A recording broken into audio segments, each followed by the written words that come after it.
Hello everyone and welcome back to my Bold and Beautiful 29 YouTube channel. I hope you guys are having a wonderful day. Before we start, please hit the subscribe button and give this video a thumbs up. Steffy to try to reach out to Daphne. Brooke tells Katie about Nick's kiss. Steffy put her energy into work. Steffy doesn't want to waste any further energy allowing about Luna. If Steffy only knew that the villain has formerly made contact with Hayes. Back at work, Steffy will make a decision that will make Hope happy. Steffy tries to get Daphne to come back to Los Angeles. It sounds like Daphne might be demanded for the incense line. Before the nose left LA, there were pitches about brace-up products. Since Daphne is the lead on that line, it would make sense that she should be in LA. Hope will freak out over this news. The developer might reason that Daphne only cares about getting her paws on Carter. It doesn't sound like Steffy will be suitable to move Daphne. At least, not right down. The keyword in the sanctioned spoilers is attempts to get Daphne back. Brooke will get caught up with Katie. During the sisters' converse, Brooke drops the stunner that Nick is back in city. Also, the Golden stuns Katie indeed further by admitting they kissed. Katie will have veritably strong opinions about Brooke and Nick's dynamic. It sounds like Katie might not be certain that Nick's return is a good thing. Katie believes in Bridge, so she might contend that Brooke belongs with Ridge. As long as Ridge is with Taylor, however, fortune is insolvable. Indeed, though Brooke loves Ridge to death, Nick did say that man had to be left in the history. Will Brooke be suitable to move on from the man she truly loves?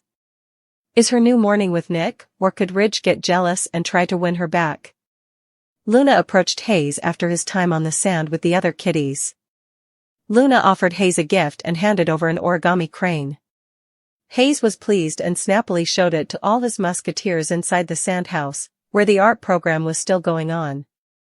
After Hayes told Dylan that a nice lady gave the crane to him, she played up the idea of letting the whole class do some origami soon. Once it was time for Hayes to leave, Elektra came to pick him up. Luna glared at Elektra and Hayes hard, so she easily wasn't happy about the commerce. At the Precipice house, Steffy opened up to Taylor about how selfless Liam was being and all the tough feelings she was feeling about his brewing demise. There was also some talk about Luna and how she'd only met Hayes many times. Steffy didn't suppose Hayes would flash back her and pledged that her son would no way know who Luna was. Elektra ultimately brought Hayes home from his art program, which gave him a chance to show off his origami crane and repeat that a nice lady gave it to him. That didn't raise any red flags for Steffy, Taylor, and Elektra since they assumed it was just someone walking on the sand. Back with Ms. Dillon, she saw Luna with further origami outside the sand house and got evidence that she was the bone. Who gave Hayes the crane?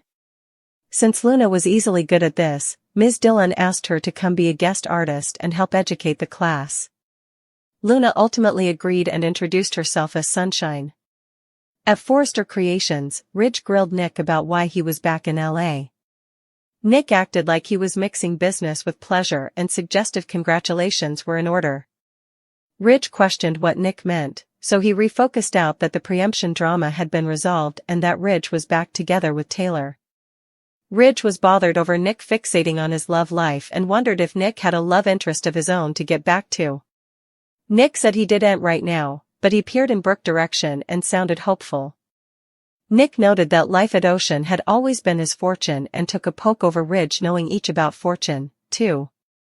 After Ridge pushed Nick to leave and let them work, Nick kissed Brooke's hand before he headed out. Brooke played down her commerce with Nick and acted like there was no need for covetousness.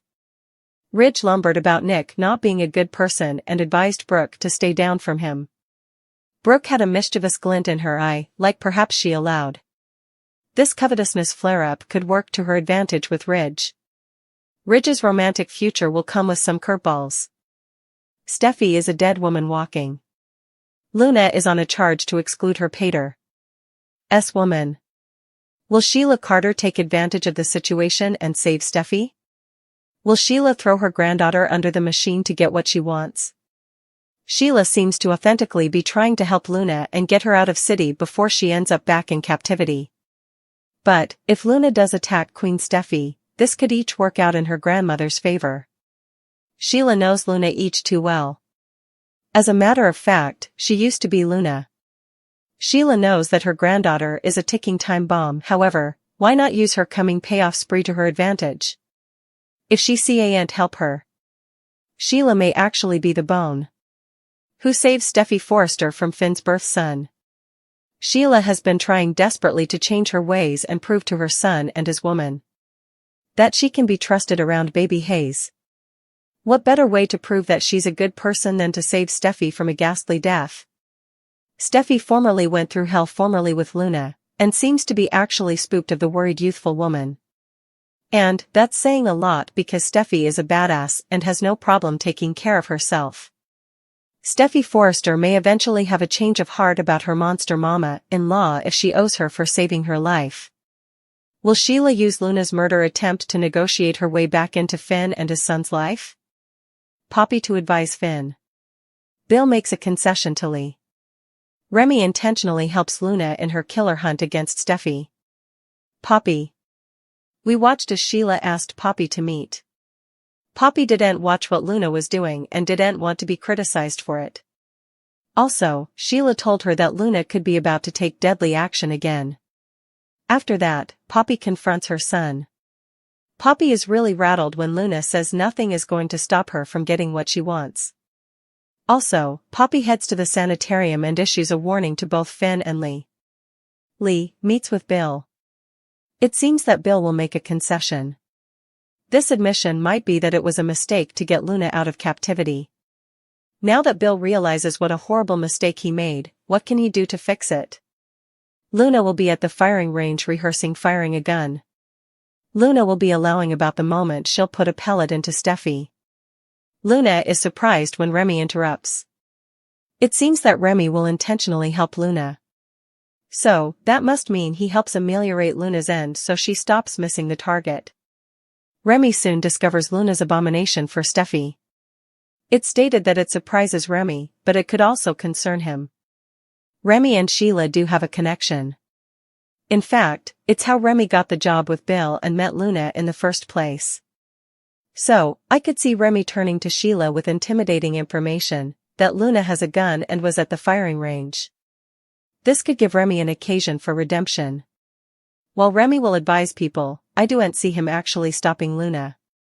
That will probably be more over Poppy, Finn, or Liam. Bill has no idea the kind of monster he unleashed. Luna is out for blood. However, Steffy and Finn would be safe, if it wasn't for him. Bill used his wealth and power to pardon Luna. He believed she merited an alternate chance. Luna's letters got to him, and from there, the two grew closer together. He only got to know Luna's good side. She claimed that she had a temporary bout of insanity when she killed Hollis and Tom. The two clicked over their participated knowledge trauma. Bill empathized with Luna because he also didn't have a stable maternal figure in his life. Indeed, though he pardoned Luna and has forgiven her, he doesn't want anything to do with her. Bill said farewell to Luna when she asked for his help. Bill doesn't want any part of Luna's mess. Still, the damage is formally done. He created an indeed bigger monster by pampering her and setting her free. Luna doesn't suppose she needs to take responsibility for her conduct. His amnesty is enough. Bill unleashed a periodical killer. Now, he wants nothing to do with her. Because of this, Luna will be on a dark path, creating annihilation among the Residers, including the Finnegans. She desperately wants love in her life, but she has trouble seeking it since No Bone differently wants her. Indeed, Sheila, the supervillain, didn't want to get in trouble with her granddaughter.